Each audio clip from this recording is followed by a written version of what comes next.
আমরা পেয়েছি সাবেক মন্ত্রী, আওয়ামী লীগের প্রেসিডিয়ামের সদস্য এবং বাংলাদেশ সড়ক পরিবহন শ্রমিক ফেডারেশনের সভাপতি জনাব উবায়দুল কাদের। আপনাকে আমাদের অনুষ্ঠানে স্বাগত জানাই।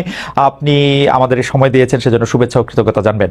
আমাদের সাথে আরো থাকছেন ডক্টর মোহাম্মদ ইউনুস। ডক্টর মোহাম্মদ ইউনুস, আপনাকে আমাদের অনুষ্ঠানে স্বাগত জানাই। আমাদের এই সময় দিয়েছেন, সেজন্য শুভেচ্ছা ও কৃতজ্ঞতা জানবেন। জনাব উবায়দুল কাদের, আমরা একটু আপনার কাছ থেকে এটিও জানতে চাইবো, আওয়ামী লীগের হাজারো নেতাকর্মী পালিয়ে গেছেন ভারতে, ঢাকার বদলে যেন কলকাতায় তারা সভা করছেন, মত বিনিময় করছেন, উদ্যানে আড্ডা দিচ্ছেন, ঘরের মাঠে বাদাম চিবুচ্ছেন। যে শেখ হাসিনার পার্লামেন্ট নাকি এখন কলকাতায়, শেখ হাসিনার ক্যাবিনেট সদস্যরা কি সত্যি এখন দিল্লিতে? জনাব উবায়দুল কাদের, এই বিষয়টি আপনার কাছ থেকে একটু জানতে চাইবো আমরা। চলমান বিচার থেকে নিজেকে বাঁচানোর লক্ষ্যেই তিনি এই ধরনের রাষ্ট্রবিরোধী ষড়যন্ত্রে লিপ্ত রয়েছেন। তার এই সকল বেআইনি অপরাধমূলক কর্মকাণ্ডের আমরা নিন্দা করছি এবং প্রচলিত আইনে তার বিরুদ্ধে ব্যবস্থা গ্রহণের জন্য ডক্টর মোহাম্মদ ইউনূস সরকার সহ সংশ্লিষ্ট সকলকে অনুরোধ জানাচ্ছে। জনাব উবায়দুল কাদের, মাফিয়া বাহিনী যারা গত 15 বছর ধরে তার হুকুমে মানুষ ধরছে, কুচুকাটা করছে, সবগুলি ইনস্টিটিউশন ধ্বংস করছে, পলানোর সময় সেই মানুষগুলির কথাও মনে পড়লো না এতিম লীগ জননী শেখ হাসিনা। আজকে ইউনূস কত নির্লজ্জ, তিনি ভারতকে অনুরোধ করেন শেখ হাসিনাকে থামাতে। শেখ হাসিনা আক্রান্ত, আক্রমণকারী নয়, তাকে থামাবে। আক্রমণকারীদের থামান, যাদের সঙ্গে আপনি আছেন, বিবৃতি দিয়ে দেশের অভ্যন্তরীণ বিষয়ে হস্তক্ষেপের জন্য বিদেশিদের প্রতি আহ্বান জানান ডক্টর। এই ইউনূস আমাদের জাতীয় স্মৃতিসৌধে যায়নি, এই ইউনূস আমাদের শহীদ মিনারে যায় না, এই ইউনূস করোনা জাতীয় কোন দুর্যোগে এই দেশের মানুষের পাশে। ডক্টর ইউনূস আমাকে যখন মন্তব্য করতে বলেছে তার সম্পর্কে, আমি বলেছি তিনি আমাদের সুখে নেই, দুঃখে নেই, কষ্টে নেই, দুর্যোগে নেই, আমাদের দুর্দশায় নেই। আমরা কেন তাকে নিয়ে তাকে নিয়ে আমাদের ভাববার কোনো প্রয়োজন নেই। তিনি এবার সাক্ষাৎকারে নতুন নির্বাচন দাবি করেছে। চিনতে পেরেছেন? কোটা আন্দোলন, অগ্নিসন্ত্রাস, সাম্প্রতিক সহিংসতার সাথে এই বিবৃতির সংযোগ আছে কিনা তা ভেবে দেখা ডক্টর ইউনূস এদেশীয় সংস্কৃতি লালন করে। আজকে ডক্টর ইউনূস শ্রমিকদের অর্থ আত্মসাৎ করেন, তিনিও আজকে মাঠে নেমেছেন। অতীতে যিনি রাজনৈতিক দলগুলো 1-11-এ সারা পাননি, যার বিরুদ্ধে মামলা চলমান, যিনি দেশের আইকনিক প্রকল্প পদ্মা সেতু নির্মাণের বিরোধিতা করেছে, তিনি আবার সক্রিয়। আগে গোপনে করেছে, এবার তিনিও এসেছে প্রকাশ। আমাদের বন্ধু আছে বাইরে আমাদের বন্ধু আছে, প্রভু নাই। আমাদের বিবেক আমাদেরকে চালা, কোনো বিদেশি শক্তি নয়। আপনারা দেখেছেন সম্প্রতি সংগঠিত বিএনপি, জামাত, ছাত্রদল, শিবিরের সন্ত্রাসী গোষ্ঠী, সন্ত্রাস, সহিংসতা, নারকীয় হত্যাযজ্ঞের অসংখ্য তথ্য একের পর এক উন্মোচিত, যা থেকে প্রমাণিত এই ধ্বংসযজ্ঞ সুপরিকল্পিতভাবে বিএনপি, জামাত সংগঠিত করেছে। সারা দেশ থেকে তারা তাদের সন্ত্রাসীদের ঢাকায় এনে হত্যা, সন্ত্রাস, ধ্বংসলীলা মেতে উঠেছে। জনাব উবায়দুল কাদেরকে আপনাকে অনেক ধন্যবাদ, আপনি আমাদেরকে সময় দিয়েছেন।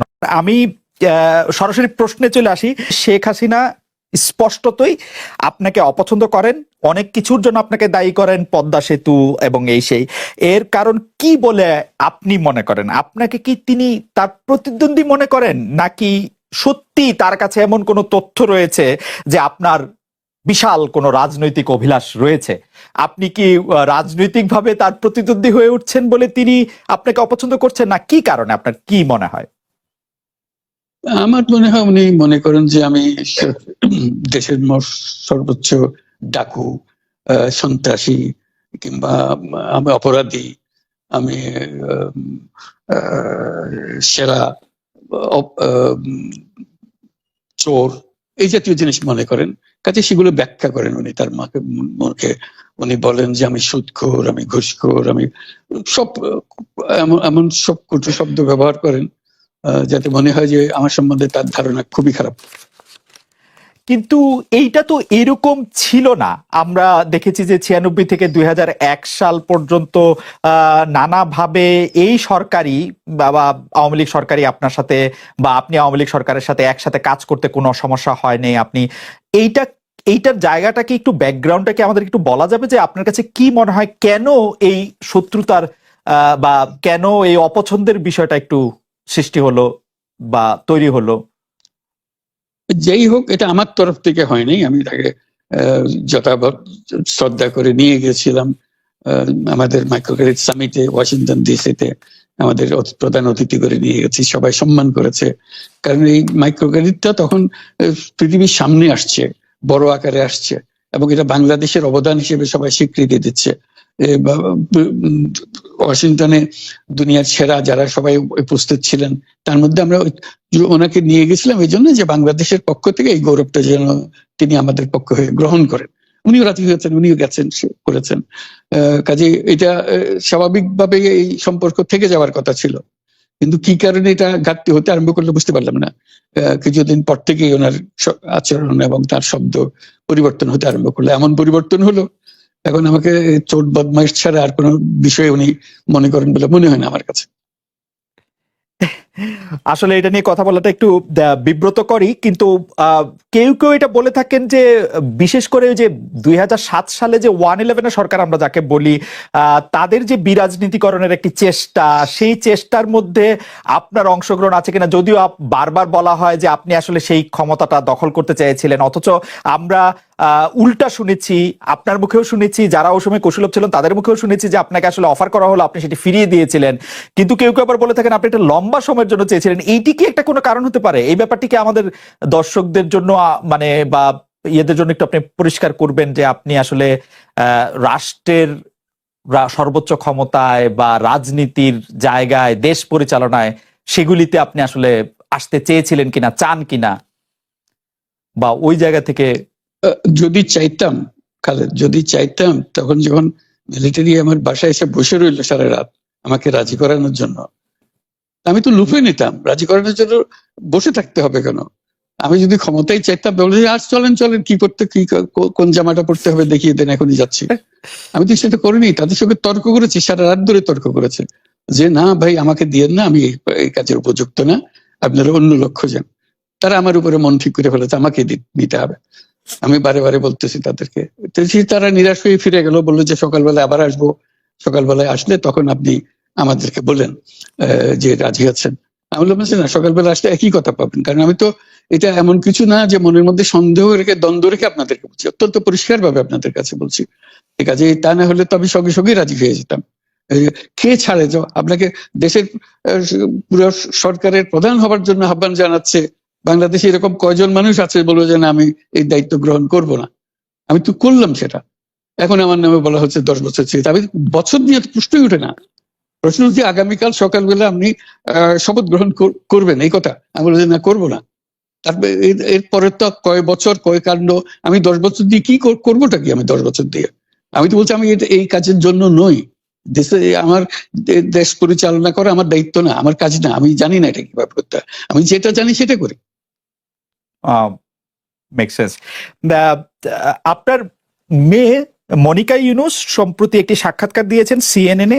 সেখানে আমি তাকে একটু যদি অনুবাদ করি তাহলে সেরকম পড়তে পারবো যে আমি তাকে উদ্ধৃত করছি যে কোনো এক সময় প্রধানমন্ত্রী শেখ হাসিনা ও ডক্টর ইউনুস একসঙ্গে কাজ করেছেন।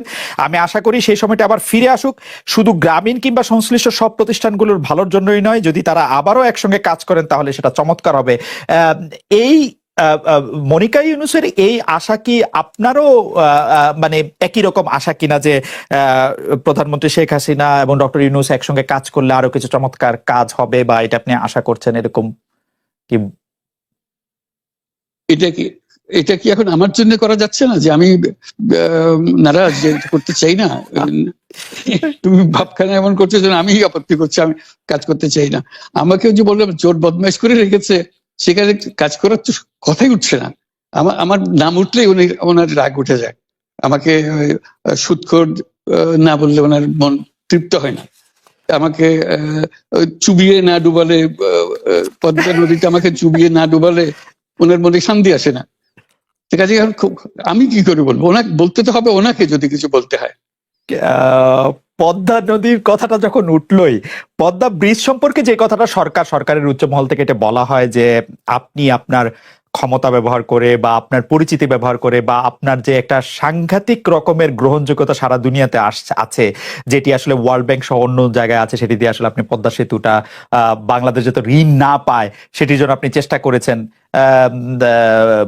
এই ব্যাপারটা নিয়ে কি আপনি একটু কিছু বলবেন, যে এটা আপনার বিরুদ্ধে একটা অভিযোগ? কি বলবো, এটা বলো, এটা হাস্যকর একটা কথা মুখ থেকে বলে ফেললো চোর ডাকাতের মতো, এটাও আরেকটা বলে ফেললো, এটাই সত্য হয়ে গেল। আমরা যে বারে বারে বিবৃতি দিলাম তখন এটা প্রশ্নই ওঠে না। আমরা বাংলাদেশের নাগরিক হিসেবে আমরা গৌরবান্বিত যে এই পদ্মা সেতুর উপরে আমরা একটা সেতু বানাতে পারবো, এটার জন্য আমরা সবাই চাই। কাজে এটা তো বিরোধিতা করার তো প্রশ্নই ওঠে না। কেন বিরোধিতা করবো? দেশে যে একটা বড় রকমের ঘটনা ঘটতে যাচ্ছে সেটা তো আমরা সবাই সমর্থন করেছি। তিনি বলেই চললেন। এখন একজনে বলতে থাকলে তো আমার করার কিছু তো নাই। উনি এত শক্তিধর যে এখানে আমার কথা তো কিছুই থাকে না। ওনার সব সরকারের যাবতীয় প্রচার যন্ত্র ওনার হাতে। আমার তো আমার গলার যত তীক্ষ্ণ। আপনি তো কথা বলেন না, বললে তো নিশ্চয়ই আপনার সাথে না।